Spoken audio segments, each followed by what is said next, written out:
Hello friends, ಇವತ್ತು Sindhi special ಚೇಟಿ ಚಾಂದ್ ಕೊಡು ಮಿಲೆಟ್ ರೆಸಿಪಿ ಮಾಡೋಣ. ಕೊಡು ಮಿಲೆಟನ್ನು 3 to 4 ಅವರ್ಸ್ ಸೋಕ್ ಮಾಡ್ಕೊಳ್ಳಿ. ಪ್ಯಾನ್ಗೆ 3 to 4 ಟೇಬಲ್ ಸ್ಪೂನ್ ತುಪ್ಪ ಹಾಕ್ಕೊಂಡು ಜಾಜಿಕಾಯಿ ಪೌಡರ್, ಕಾರ್ಡಮಮ್ ಪೌಡರ್, ಕೊಬ್ಬರಿ ಚೂರುಗಳನ್ನು ಹಾಕ್ಕೊಂಡು ರೋಸ್ಟ್ ಮಾಡ್ಕೊಳ್ಳಿ.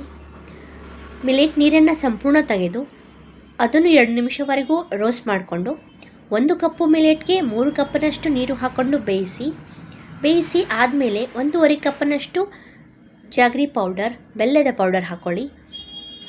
ಬೇಯಿಸಿ ಕೊನೆಗೆ ರುಚಿಗೆ ತಕ್ಕಷ್ಟು ಉಪ್ಪು, ಡ್ರೈ ಫ್ರೂಟ್ಸ್ ಲೈಕ್ ಕಾಜು, ಪಿಸ್ತಾ, ರೆಸಿನ್ಸ್, ಡ್ರೈ ಕೊಬ್ಬರಿ ಚೂರುಗಳನ್ನು ಹಾಕ್ಕೊಂಡು 2-3 ನಿಮಿಷವರೆಗೂ ಬೇಯಿಸಿ.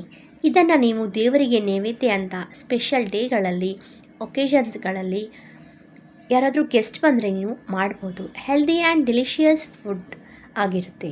ಫ್ರೆಂಡ್ಸ್, ಎಂಜಾಯ್ ಮಾಡಿ. ನಮ್ಮ ಪೇಜನ್ನು ಫಾಲೋ ಮಾಡ್ತಾಯಿರಿ, ಕಮೆಂಟ್ ಮಾಡ್ತಾಯಿರಿ. Thank you friends.